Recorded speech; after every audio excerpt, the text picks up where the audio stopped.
இல்லை இல்லை பிரியா, அது அன்றைய காலம். டெலிபோன் அழைப்புகளும் வாகன ஒலிகளும் புரட்டை சப்தங்களும் கதிரவனை துயிலெழச் செய்த இந்த காலகட்டத்திலே நாமும் நமக்கோர் நெல்லியா கிளையுடையோம் என்ற வைரவதிகளை உறுதிப்படுத்தும் வகையில் தனக்கென உரித்தான சில தனித்துவமான அடையாளங்களின் மூலம் அபரிதமான ஆரோக்கியமான செயற்பாடுகளின் மூலம் தன்னை வெளியுலகத்திற்கு அடையாளப்படுத்தி ஜாழ் பல்கலைக்கழகம் எனும் பெரும் விருட்சத்திலே முதன்மை பெறும் முக்கிய ஒரு கிளையாக விளங்குகின்ற ஜாழ்ப்பாணம் பல்கலைக்கழகத்தின் விஞ்ஞான பீடத்தினுடைய புதுமுக மாணவர்களை வரவேற்கும் இந்த அற்புதமான நிகழ்வில் ஒன்றித்திருக்கும் இந்த வேளையிலே அரண்ராஜ் மற்றும் பிரியாவின் அன்பு வணக்கங்கள். ஆம், நிகழ்ச்சிக்காக நாம் எடுத்த கருப்பொருளை மேலோட்டமாக ஏன் இந்த கருப்பொருளை எடுக்கப்பட்டது என்பதன் உள்ளார்ந்த அர்த்தத்தை அலச வேண்டிய பொறுப்பு எங்களுக்கு உள்ளது. நிச்சயமாக நீங்கள் அனைவரும் அறிந்திருக்கக்கூடும், இம்முறை கருப்பொருளாக அமைந்த விடயம் மறுபொறுப்பு என்ற தொனிப்பொருளிலே அமைந்துள்ளது. அதற்காக நாங்கள் தேர்ந்தெடுத்துள்ள சின்னம் பீனிக்ஸ் பறவை. பீனிக்ஸ் பறவையை பற்றி நீங்கள் அறிந்திருக்கக்கூடும். இப்பறவையானது ஒரு இறப்பு இல்லாத பறவையாக சித்தரிக்கப்படுகின்றது.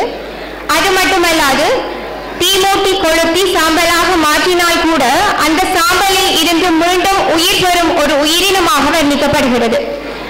இந்த அடிப்படையாக வைத்துக்கொண்டு எங்களை யாரும் அழித்திட முடியாது, எங்களை திறமைகளை அழித்திட முடியாது, எங்கள் தனித்துவத்தை அழித்திட முடியாது என்பதற்காகவும் எத்தனை முறை அழித்தாலும் மீண்டும் தொடங்கும் மிடுக்கு உயிர் பெற்று எழுவோம் என்று புலப்படுத்துவதற்காக இந்த சின்னத்தை நாங்கள் எடுத்திருக்கிறோம்.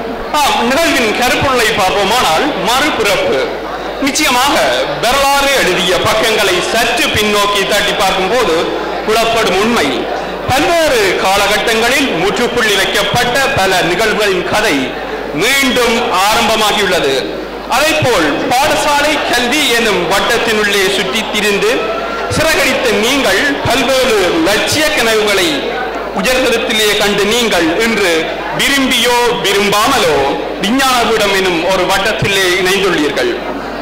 இன்று உங்களுக்கு ஒரு புது வாழ்க்கை கிடைத்திருக்கின்றது, புது நண்பர்கள் கிடைத்திருக்கின்றார்கள், பல்வேறு பண்பாடு, பாரம்பரியம், கலாச்சாரம், மொழி உடையவர்களினுடைய தொடர்பு கிடைத்துள்ளது. ஆகவே இது உங்களுக்கு ஒரு மறுபிறப்பு. இந்த பல்கலைக்கழக மறுபிறப்பானது உங்களுக்கு மகிழ்ச்சியாக அமைய வேண்டும் என்பது எமது எண்ணம்.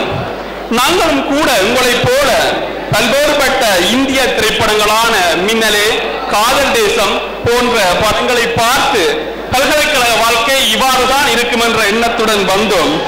அவ்வாறு வந்து ஏமாற்றங்களில் நாங்களும் போகிறோம். இருப்பினும் இது ஒரு புதுமையான அனுபவம், இதை அனுபவியுங்கள். இறுதியாக அப்துல் கலாம் அவர்களின் கூற்று, அனைவர்களிடமும் அன்பு செலுத்துங்கள், ஆனால் மனிதர்களிடம் மட்டும் விழிப்பாக இருங்கள். நன்றி.